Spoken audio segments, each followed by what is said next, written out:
The Americas were the final continent to be settled by mankind. A growing collection of archaeological and genetic evidence points to a complex colonization process. This is especially true in Central America, where unexpected ancestral signals have led to puzzling possibilities for early migrations across the continent. To add to the existing complexities, researchers discovered Denisovan and Neanderthal ancestry in ancient Olmec. Who were these people who built thriving civilization on the Gulf of America near the present-day Yucatan Peninsula? The Olmecs are the oldest major civilization in Mesoamerica, flourishing in the modern-day Mexican states of Veracruz and Tabasco. Understanding their genetic makeup offers insights into their origins, adaptations, and connections to modern Latin Americans. The Olmecs contributed genetically to subsequent Mesoamerican civilizations, such as the Maya and Aztec, as suggested by cultural continuities like the ball game and ritual bloodletting. The most direct evidence of ancient Olmec DNA comes from a pioneering study of mitochondrial DNA conducted on human remains from two Olmec sites, San Lorenzo Tenochtitlan and Loma del Zapote. This research analyzed bone samples from two burials at the sites. The study successfully sequenced mitochondrial DNA, focusing on the maternal lineage, and found that both individuals unequivocally belonged to haplogroup A. This haplogroup is one of the 5 mitochondrial haplogroups characteristic of indigenous populations of the Americas, with haplogroup A being the most abundant. What does this tell us about the Olmecs' origins? The presence of haplogroup A strongly supports the consensus among Mesoamerican researchers that the Olmecs were indigenous to the New World, with no reliable evidence of extra-hemispheric influences such as African, Asian or European ancestry prior to 1492. This finding aligns with archaeological evidence of a local cultural heritage that developed independently in the Gulf Coast lowlands. However, the limited sample size of only 2 individuals raises questions about the representativeness of this genetic profile.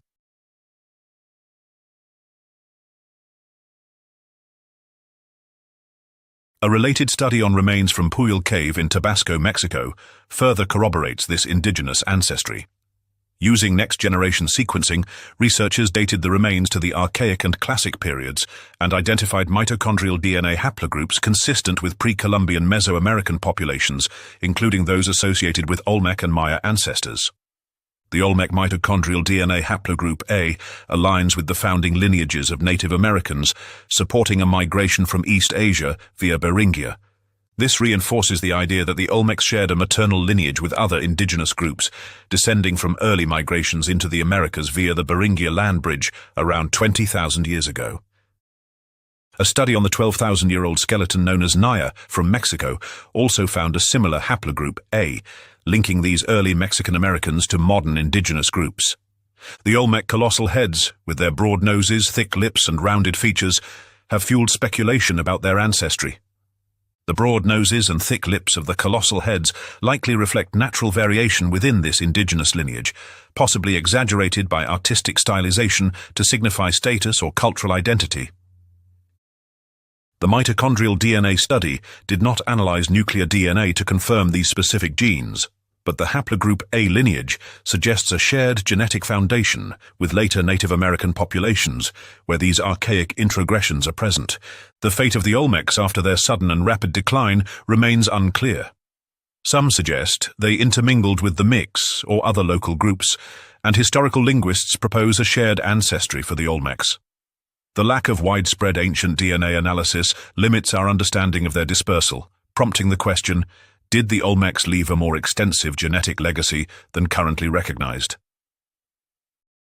The ancient DNA of the Olmecs, based on the mitochondrial DNA study, confirms their indigenous Mexican origin, with both sampled individuals from San Lorenzo and Loma del Zapote belonging to haplogroup A. This supports the consensus that their civilization arose from local traditions, debunking alternative origin theories. The established narrative, as reflected in peer-reviewed journals and mainstream archaeology, firmly rejects alternative origin speculations, such as African influences, proposed by figures like Ivan van Sertima. Van Sertima's 1976 book, They Came Before Columbus, suggested an African presence, based on the facial features of Olmec colossal heads. These theories often relied on subjective interpretations of art and artifacts, such as the aquiline thick lips of the Olmec giant heads, rather than genetic evidence. The Olmec's genetic legacy likely influenced subsequent Mesoamerican cultures, but the full extent remains to be uncovered through expanded research. Ancient DNA also reveals connections to archaic human populations, such as Denisovans and Neanderthals, which influenced traits like facial morphology. A 2021 study in Science Advances identified a Denisovan haplotype that affects lip thickness in modern Native Americans, a trait likely present in the Olmec given their predominantly Native American ancestry. Recent advances in ancient DNA analysis, combined with studies on Denisovan and Neanderthal introgression, offer unprecedented insights into the builders of Olmec giant heads. By exploring their genetic adaptations, we can uncover the biological and evolutionary story behind their remarkable resilience and cultural achievements. It's incredible that Denisovan and Neanderthal ancestry spread all the way to America. The mixing must have occurred a long time ago, possibly 40,000 years. The fact that the lineage lasted and its genetic signal was found in 3 ancient Mexican people shows that there was a major mixing event between humans and Denisovans in East Asia. Interestingly, the one sample from Panama had significant amounts of Denisovan ancestry, which is unusual except in Papua and Australia, while they also had similar levels of Neanderthal DNA to most Eurasians, around 2%. Similarly, a new study in communications biology found a Neanderthal introgressed haplotype in the region associated with increased nasal height in a Latin American population with significant Native American ancestry. Since the Olmecs share this ancestry, these archaic contributions may have shaped their facial features, particularly their noses and lips. What do their noses, lips, and face shapes tell us about their genetic heritage? How did the Olmec adapt their nasal morphology to their hot, humid environment, and what role did Neanderthal DNA play?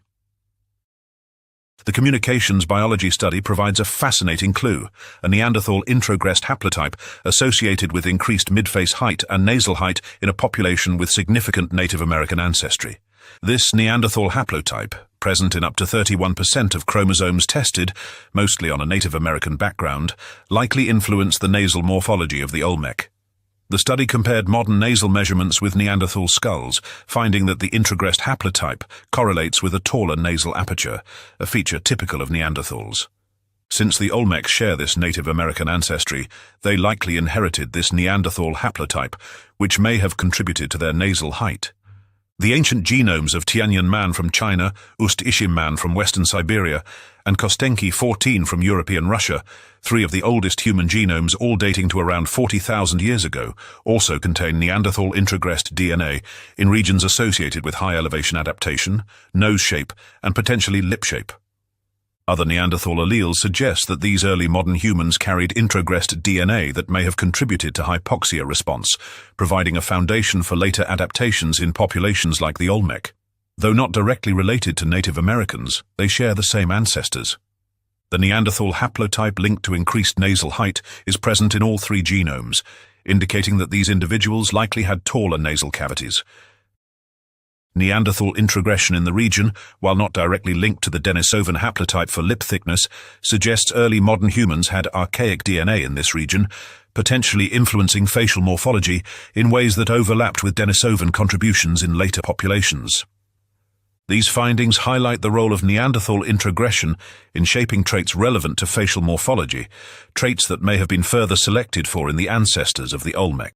However, the exact impact on ancient individuals remains speculative, as no direct facial reconstructions or nasal measurements from their remains are available in the studies cited. Lip morphology, particularly thickness, is another facial trait influenced by archaic introgression. The Science Advances study identified a Denisovan haplotype that affects lip thickness in Native Americans. This haplotype, present in 34% of the samples, increases upper lip protrusion and lip thickness ratio while reducing lower lip thickness. Could lip thickness also have played a role in social or cultural practices? While genetic data points to a functional adaptation, the cultural significance of lip morphology remains unknown. The builders' interactions with neighboring groups, as evidenced by minor gene flow in the Science Advances study, might have introduced additional variation in facial traits, but the Denisovan haplotype's prevalence suggests a strong archaic influence on their lip shape. The overall face shape of the Olmecs, beyond noses and lips, reflects a complex interplay of genetic and environmental factors. The communications biology study also identified other gene variants associated with facial morphology, such as chin dimples and forehead shape, but these were not directly linked to archaic introgression. While direct measurements of skulls are not detailed in the cited studies, the genetic data implies that their face shape was optimized for their environment, with archaic DNA playing a supporting role. The genetic data aligns with archaeological evidence of their lifestyle. They were skilled farmers, cultivating corn, avocados, tomatoes, and coca. The 2022 study confirmed their reliance on domesticated crops, supporting the genetic evidence of adaptation. Their monumental architecture, such as the giant heads, reflects a sophisticated society with advanced engineering skills, likely supported by their physical resilience to the highland environment. What drove their cultural achievements? The genetic continuity observed in the 2020 study suggests that the Olmec inherited not only biological adaptations, but also a cultural legacy of innovation from their ancestors. Their ability to thrive allowed them to sustain a large population, supporting the labor-intensive construction of their city. The influence of Denisovan and Neanderthal DNA on the Olmec raises intriguing questions about human evolution. How much of their success can be attributed to these archaic contributions? The Neanderthal haplotype enhancing nasal height and the Denisovan haplotype affecting lip thickness suggest that introgression provided adaptive advantages. The Olmecs are often called the rubber people. They lived in what's now Veracruz and Tabasco, prime rubber tree territory, and by 1200 BCE were making rubber balls for the Mesoamerican ball game, a sacred and social ritual. The Maya and Aztecs later adopted this practice. They'd slash the bark, collect the milky sap, and mix it with juice from morning glory vines to solidify it into bouncy, durable rubber, a natural vulcanization process centuries before Charles Goodyear patented it. Castilla elastica grows wild in tropical forests, with broad leaves and a milky sap loaded with latex. Native peoples didn't breed it into distinct varieties like they did with maize, but they did manage and encourage its growth. Evidence from pre-Columbian sites shows rubber trees planted near settlements or in groves, suggesting semi-cultivation, selecting for productive trees and protecting them rather than letting nature run wild. The Aztecs, for instance, demanded rubber as tribute from lowland regions, hinting at organized production. Rubber wasn't just for sport. The Maya waterproofed cloaks and shoes with it, while the Aztecs used it for ceremonial offerings, burning rubber balls or figurines to the gods, and as a binding material. Spanish conquistadors like Bernal Diaz del Castillo noted rubber's versatility, describing how it was molded into shapes or used to coat items. Its elasticity and waterproofing made it a prized resource in a rainy, tropical climate. Alright, now let's wrap this up and talk about cacao, the magical bean that gave us chocolate, straight from southern Mexico with a nod to the Olmec crew. We'll keep it simple, stick to the facts from archaeology, genetics, and history. Here's the story in less than 1 minute. Cacao, or Theobroma cacao, kicked off its journey in southern Mexico, where the Olmec people, those ancient trailblazers from 1500 BCE, first got their hands on it. Archaeological digs around the Gulf Coast like San Lorenzo turned up ceramic pots with cacao residue dating back to 1800 to 1000 BCE. The Olmec didn't just stumble on it, they cultivated cacao trees in the humid lowlands of Veracruz and Tabasco, turning the bitter beans into a frothy drink that was more status symbol than dessert. Genetic studies back this up. Wild cacao's diversity peaks in Mesoamerica, with southern Mexico as ground zero before humans tamed it. Picture the Olmec as the original cacao hipsters, sipping their brew while everyone else was still munching maize.